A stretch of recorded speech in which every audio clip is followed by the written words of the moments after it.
ओम शांति। बाबा हम बच्चों को संगम युग पर पढ़ाई पढ़ाने के लिए आए हैं। हम बच्चों को भी बहुत नशा रहना चाहिए कि भगवान स्वयं आकर हमें पढ़ाते हैं।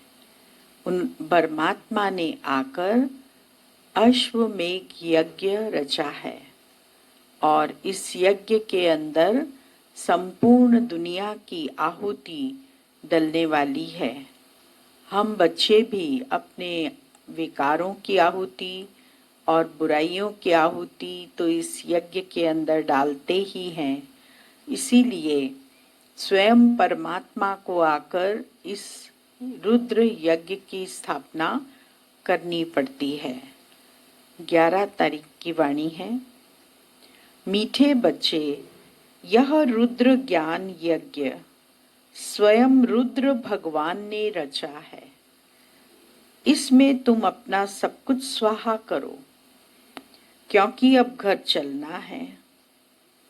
प्रश्न, संगम युग पर कौन सा वंडरफुल खेल चलता है? उत्तर, भगवान के रचे हुए यज्ञ में ही असुरों के विघ्न पड़ते हैं। यह भी संगम पर ही वंडरफुल खेल चलता है। ऐसा यज्ञ फिर सारे कल्प में नहीं रचा जाता। यह है राजस्व अश्वमेघ यज्ञ।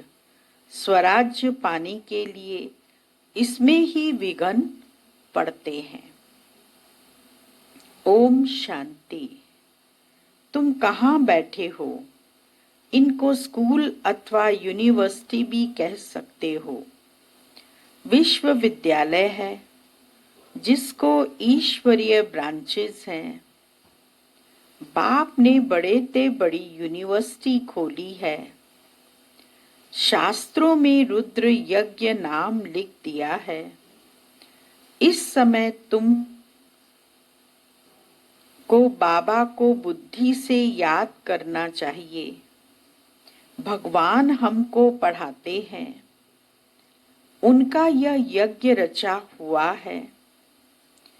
बच्चे जानते हो, शिव बाबा ने यह पाठशाला अथवा यूनिवर्सिटी खोली है। ऊंचते ऊंच बाप पढ़ाते हैं। इसका नाम भी बाला है। राजस्व अश्वमेघ रुद्र ज्ञान यज्ञ। राजस्व अर्थात स्वराज्य के लिए। अश्वमेघ, यह जो कुछ भी देखने में आता है उन सब को स्वाहा कर रहे हैं। शरीर भी स्वाहा हो गया है। आत्मा तो स्वाहा हो नहीं सकती। यह शरीर स्वाहा हो जाएंगे। बाकी आत्माएं वापस भागेंगी। यह है संगम युग। बहुत आत्माएं भागेंगी। बाकी शरीर खत्म हो जाएंगे। यह है सब ड्रामा। तुम ड्रामा के वश चल रहे हो। बाप कहते हैं, हमने राजस्व यज्ञ रचा है। यह भी ड्रामा प्लान अनुसार रचा गया है। ऐसे नहीं कहेंगे कि मैंने यज्ञ रचा है। ड्रामा प्लान अनुसार तुम बच्चों को पढ़ाने के लिए कल्प पहले मुआफिक ज्ञान यज्ञ रचा गया है। मैंने रचा है यह भी अर्थ नहीं निकलता। ड्रामा प्लान अनुसार रचा गया है। कल्प कल्प रचा जाता है। यह ड्रामा बना हुआ है ना। ड्रामा प्लान अनुसार एक ही बार यज्ञ रचा जाता है। यह कोई नई बात नहीं है। अभी बुद्धि में बैठा है। बरोबर 5000 वर्ष पहले भी सतयुग था। अब चक्र फिर रिपीट हो रहा है। फिर से नई दुनिया स्थापन हो रही है। तुम नई दुनिया में स्वराज्य पाने के लिए पढ़ रहे हो। पवित्र भी जरूर बनना है।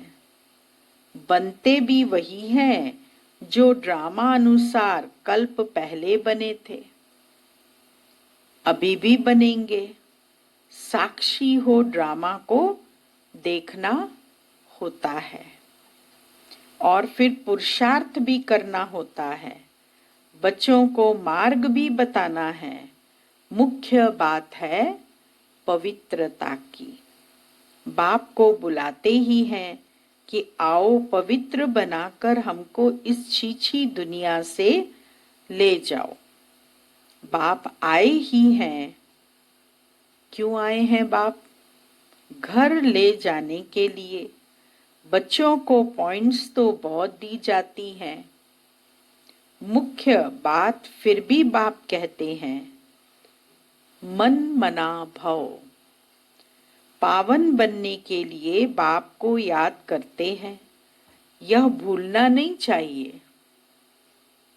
जितना याद करेंगे उतना फायदा होगा। चार्ट रखना चाहिए, नहीं तो फिर पिछाड़ी में फेल हो जाएंगे। बच्चे समझते हैं हम ही सतो प्रधान थे। नंबरवार पुरुषार्थ अनुसार जो उच्च बनते हैं उनको मेहनत भी जास्ती करनी पड़ेगी। याद में रहना पड़ेगा।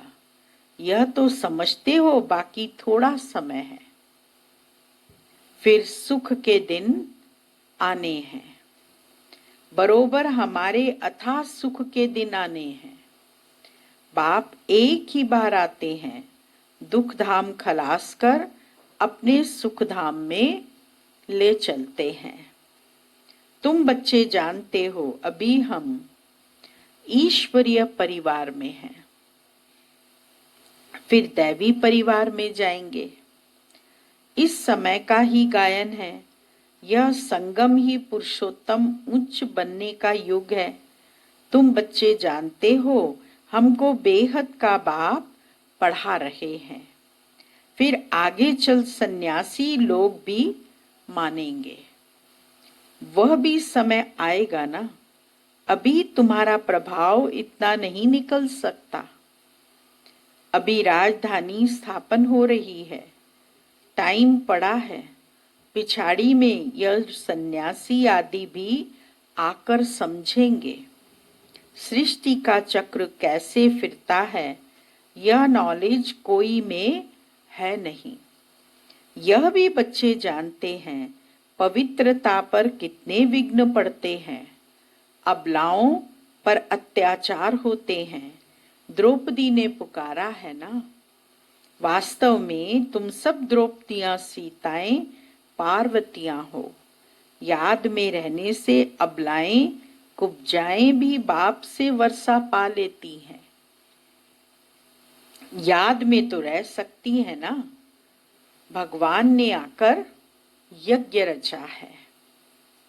इसमें कितने विघ्न पड़ते हैं। अभी भी विघ्न पड़ते रहते हैं। कन्याओं को जबरदस्ती शादी कराते हैं, नहीं तो मार कर निकाल देते हैं। इसीलिए पुकारती हैं, हे पतित पावन आओ। तो जरूर उनको रथ चाहिए। पतित पावन कैसे आए? तो उनको रथ चाहिए जिसमें आकर पावन बनाए। गंगा के पानी से पावन नहीं बनेंगे। बाप ही आकर पावन बनाए, पावन दुनिया का मालिक बनाते हैं। तुम देखते हो इस पतित दुनिया का विनाश सामने खड़ा है। क्यों ना बाबा का बन जाए। दुनिया का विनाश तो होने ही वाला है, तो क्यों नहीं बाबा के बन जाएं, स्वाहा हो जाएं। पूछते हैं स्वाहा कैसे हों? कैसे होंगे स्वाहा? ट्रांसफर कैसे करें?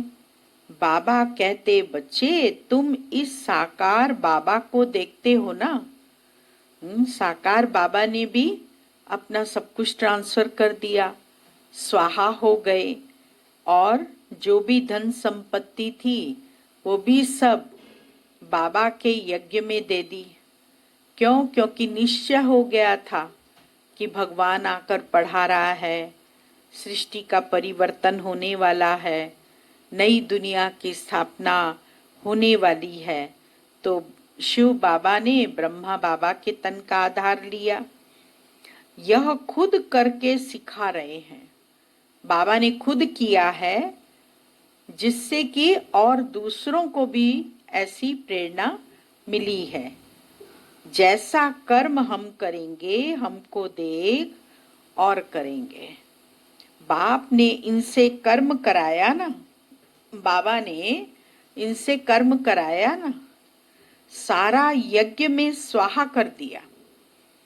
सब कुछ बाबा ने अपना तन मन धन सब स्वाहा कर दिया यज्ञ में। स्वाहा होने में कोई तकलीफ थोड़ी है। यह न बहुत साहूकार न गरीब था। बाबा ने कहा न तो ये बहुत साहूकार था और न ही गरीब था, बीच का था, साधारण था। यज्ञ रचा जाता है तो उसमें खान पान की सब सामग्री चाहिए ना। यह है ईश्वरीय यज्ञ। ईश्वर ने आकर इस ज्ञान यज्ञ की स्थापना की, तुमको पढ़ाते हैं। इस यज्ञ की महिमा बहुत भारी है। ईश्वरीय यज्ञ से ही तुम्हारा शरीर निर्वाह होता है। जो अपने को अर्पणमय समझते हैं, हम ट्रस्टी हैं, यह सब कुछ ईश्वर का है। हम शिव बाबा के यज्ञ से भोजन खाते हैं। बाबा कहते हम शिव बाबा के यज्ञ से भोजन खाते हैं। यह समझ की बात है ना। यहाँ तो नहीं, सबको आकर बैठना है। सब तो नहीं यहाँ आकर बैठ जाएंगे। इनका सैंपल तो देखा, कैसे सब कुछ स्वाहा किया। ब्रह्मा बाबा ने कैसे अपना सब कुछ स्वाहा किया। बाबा कहते हैं जैसे कर्म यह करता है, इनको देख औरों को भी आया। जब ब्रह्मा बाबा ने अपना सब स्वाहा किया तो उनकी देखा देखी और जो भाई बहन थे उनको भी संकल्प आया और वो भी तन मन धन से यज्ञ में स्वाहा हुए। बहुत ही स्वाहा हुए। जो हुए वह अपना वर्षा लेते हैं। बुद्धि से भी समझा जाता है आत्मा तो चली जाएगी, बाकी शरीर सब खत्म हो जाएंगे। यह बेहद का यज्ञ है, इसमें सब स्वाहा होंगे। तुम बच्चों को समझाया जाता है कैसे बुद्धि से स्वाहा हो, नष्टो मोहा बन जाओ। यह भी जानते हो यह सारी सामग्री खाक हो जानी है। कितना बड़ा यज्ञ है। वहां फिर कोई यज्ञ नहीं रचा जाता है, न कोई उपद्रव होते हैं। यह सब जो भक्ति मार्ग के अनेक यज्ञ हैं वह सब खत्म हो जाते हैं। ज्ञान सागर एक ही भगवान है, वही मनुष्य सृष्टि का बीज रूप है। सत्य चैतन्य है, शरीर तो जड़ है, आत्मा ही चैतन्य है। वह ज्ञान सागर है। तुम बच्चों को ज्ञान सागर बैठ पढ़ाते हैं। वह सिर्फ गाते रहते हैं और तुमको बाबा सारा ज्ञान सुना रहे हैं। ज्ञान कोई बहुत तो है नहीं। वर्ल्ड का चक्र कैसे फिरता है यह सिर्फ समझाना है। यहाँ बाप तुमको खुद पढ़ा रहे हैं। कहते भी हैं साधारण तन में प्रवेश करता हूँ। भागीरथ भी मशहूर है, जरूर मनुष्य ही होगा जिसमें बाप आएगा। उनका एक ही नाम चला आता है शिव, और सबके नाम बदलते हैं। इनका नाम नहीं बदलता, बाकी भक्ति में अनेक नाम रख दिए हैं।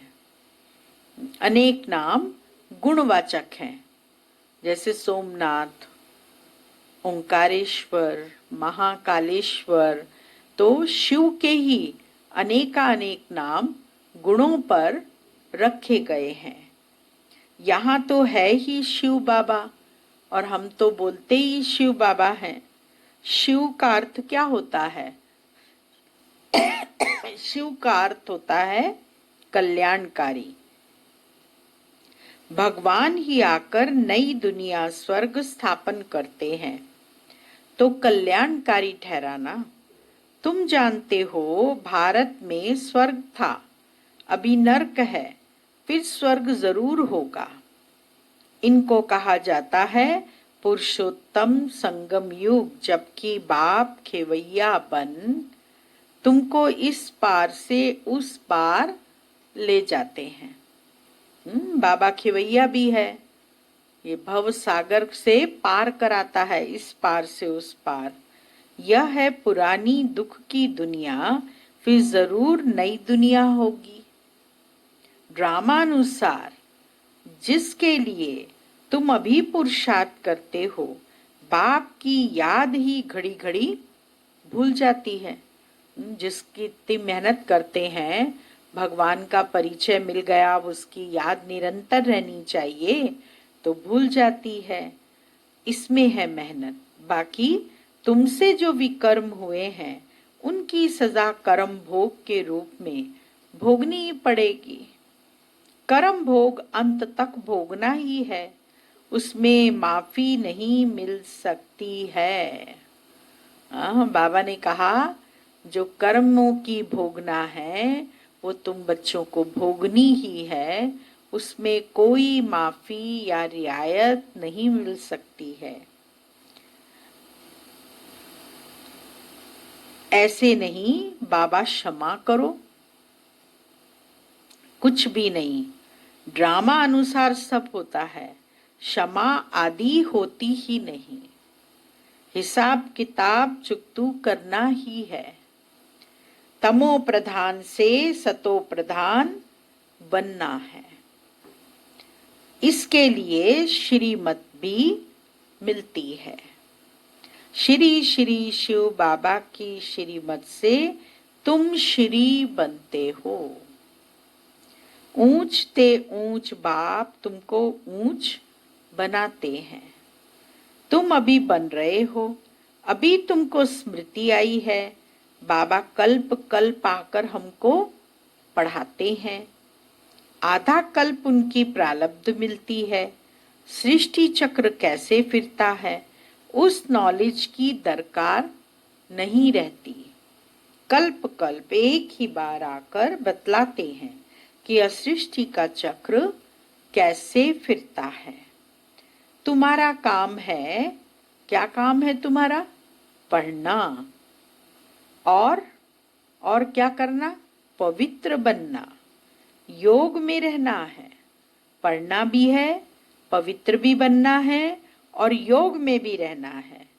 बाप के बनकर और पवित्र नहीं बनेंगे तो 100 गुना दंड पड़ जाएगा। नाम भी बदनाम हो जाता है। गाते भी हैं, क्या गायन करते हैं? सतगुरु का निंदक ठौर न पाए।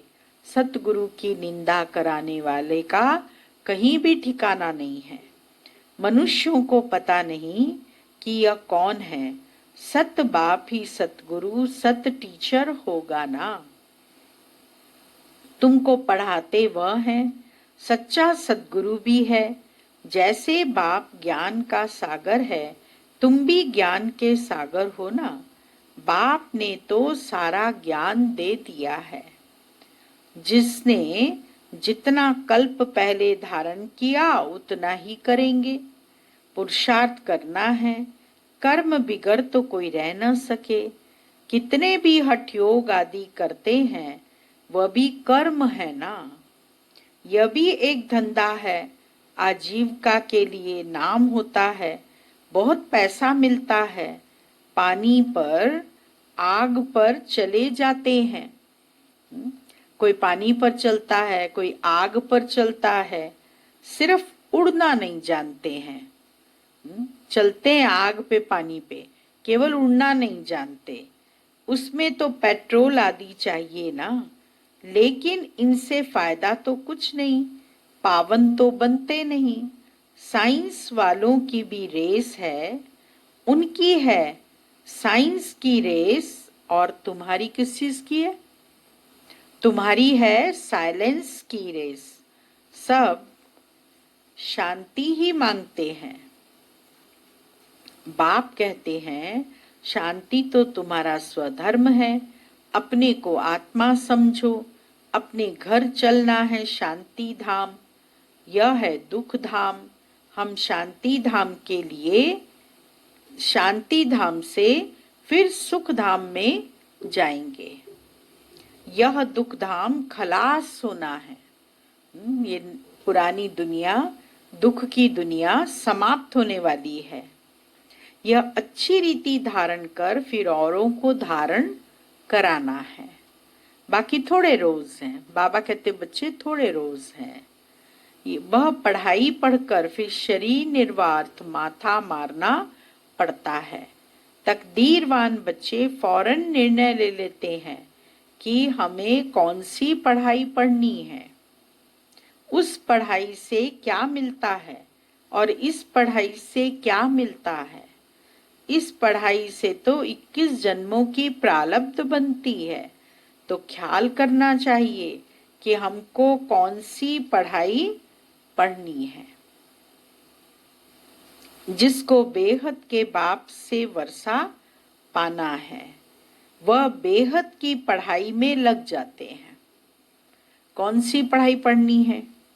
21 जन्मों के वर्षा प्राप्त करने के लिए बेहद की पढ़ाई पढ़नी है। परंतु ड्रामा प्लान अनुसार कोई की तकदीर में नहीं है, तो फिर उस पढ़ाई में चटक पड़ते हैं। यह पढ़ाई नहीं पढ़ते, कहते फुर्सत नहीं मिलती है। बाबा पूछते हैं कौन सी नॉलेज अच्छी है, ज्ञान कौन सा अच्छा है? शिव बाबा का ज्ञान अच्छा है कि वो लौकिक पढ़ाई अच्छी है? उनसे क्या मिलेगा और इनसे क्या मिलेगा? कहते हैं बाबा जिस्मानी पढ़ाई से क्या मिलेगा, थोड़ा करके कमाएंगे। यहाँ तो भगवान पढ़ाते हैं, हमको तो पढ़कर राजाई पद पाना है, तो ज्यादा ध्यान किस बात पर देना चाहिए? कोई तो फिर कहते बाबा वह कोर्स पूरा कर फिर आएंगे। बाबा समझ जाते हैं, बाबा समझ जाते हैं कि इनकी तकदीर में नहीं है। क्या होना है सो आगे चल देखना है। समझते हैं शरीर पर भरोसा नहीं है, तो फिर सच्ची कमाई में लग जाना चाहिए। जिसकी तकदीर में है वही अपनी तकदीर जगाएंगे, पूरा और लगाना है। हम तो बाप से वर्षा लेकर ही छोड़ेंगे। बेहद का बाबा हमको राजाई देते हैं, तो क्यों न यह एक अंतिम जन्म हम पवित्र बनेंगे। इतने ढेर बच्चे पवित्र रहते हैं, झूठ थोड़े ही बोलते हैं। सब पुरुषार्थ कर रहे हैं, पढ़ रहे हैं, फिर भी विश्वास नहीं करते। बेहद का बाप आते ही तब हैं जब पुरानी दुनिया को नया बनाना होता है। पुरानी दुनिया का विनाश तो सामने खड़ा है, यह बहुत क्लियर है। समय भी बरोबर वही है, अनेक धर्म भी हैं, सतयुग में होता ही एक धर्म है। यह भी तुम्हारी बुद्धि में है।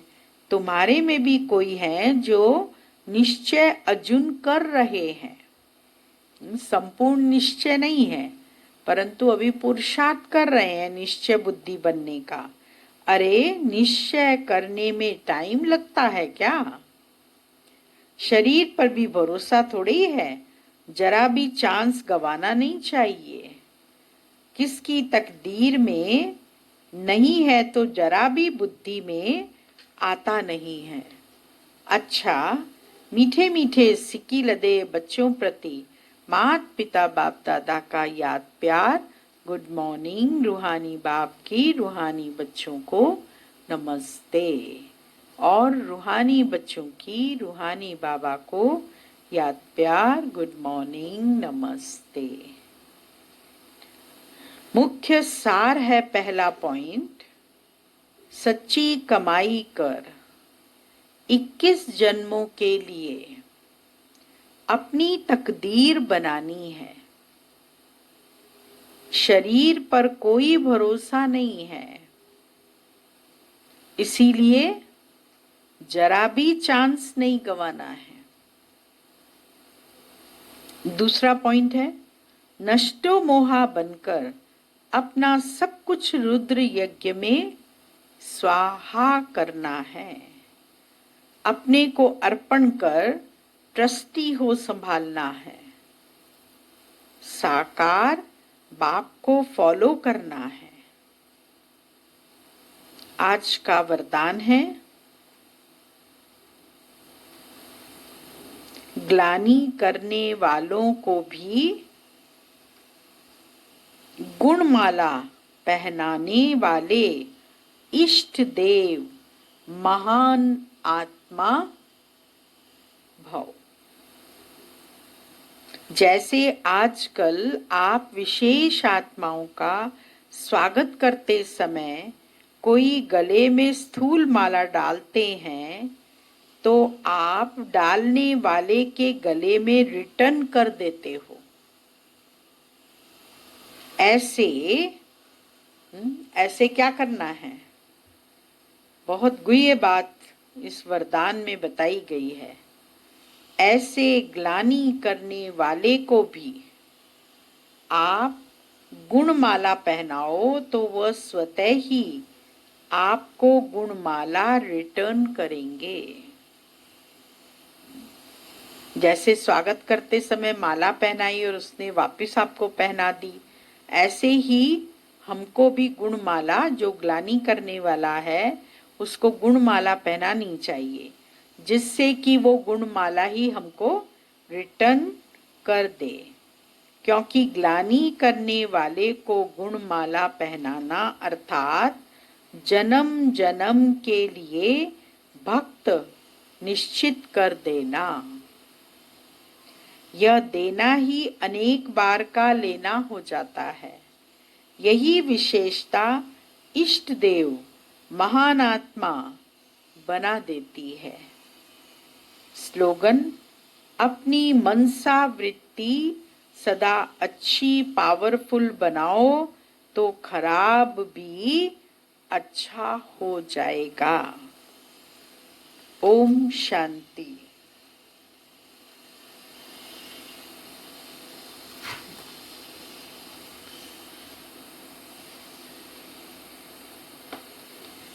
मम्मा को देवी के रूप में भिन्न भिन्न नामों से पूजते हैं। मम्मा का जो भक्ति में गायन है, जगदम्बा, काली, सरस्वती, वैष्णव देवी, शीतला, दुर्गा, यह सब स्वरूप मम्मा में देखे हैं। यज्ञ में जिस दिन से आई तो जैसा नाम था राधे, मम्मा का लौकिक नाम भी राधे था। वह प्रैक्टिकल सतयुगी ओम राधे के संस्कार लेकर आई। वही फिर लक्ष्मी बन रही है, राधे से लक्ष्मी बन रही है। तो वो सारे लक्षण उसमें देखे। फिर काली है तो मम्मा के सामने जाएंगे तो पुराने संस्कार भस्म हो जाएंगे। काली जो है वो भस्म करने वाली है, तो पुराने संस्कार लेकर जाएंगे तो भस्म हो जाएंगे। बड़े बड़े गृहस्थियों को, बड़ी उम्र वाले बुजुर्गों को भी मम्मा ने योगी बना दिया। मम्मा की कभी कहीं आंख नहीं डूबी, न खाने में न पहनने में। मम्मा सदा त्यागी तपस्वी मूर्त होकर रही। हम उस माँ के बच्चे हैं। जब मम्मा ने शरीर त्याग किया तो कईयों को मम्मा की लाइट का, ज्योति का अनुभव होने लगा। भक्त लोग उस माँ को पुकारते हैं, उनकी सब मनोकामनाएं पूर्ण करती है। सरस्वती के पुजारी भिन्न कामना से करेंगे, काली के पुजारी बलि चढ़ाएंगे, शीतला देवी के सामने आते ही शीतल हो जाएंगे। ऐसे माँ के हम बच्चे हैं। हम देखते हैं कि हमारे मम्मा बाबा कैसे हैं, जिनके दर्शन करने के लिए गला काटते हैं कि सिर्फ एक बार माँ का दर्शन हो जाए। और हम उस माँ के बच्चे हैं, उनकी दृष्टि से पले हैं, उनके हाथों से खाया है। मम्मा ने कभी आवाज से हंसा भी नहीं होगा। जोर जोर से आवाज करके मम्मा ने कभी हंसा भी नहीं होगा। मम्मा के मुस्कुराने में ही हमको समझ मिल जाती थी। जैसे गुलजार दादी संदेश लेके आती हैं और सुनाती हैं कि बाबा ने मुस्कुराया तो उस मुस्कुराने में ही लेन देन हो गई। तो मुख्य बात है मम्मा बाबा को देख अंतर्मुखी होना। एकाग्रता की शक्ति स्थिर, अडोल, अचल रहने की एक रस ऊंची स्थिति फॉर एवर हो सकती है। तो यह वरदान आज मम्मा डे पर मीठी माँ ने माँ से सभी ले लो। ये वरदान आज मम्मा डे पर मीठी माँ से सभी ले लो। तो मम्मा समान सफलता मूरत सो साक्षात्कार मूरत बन सकेंगे। ओम शांति।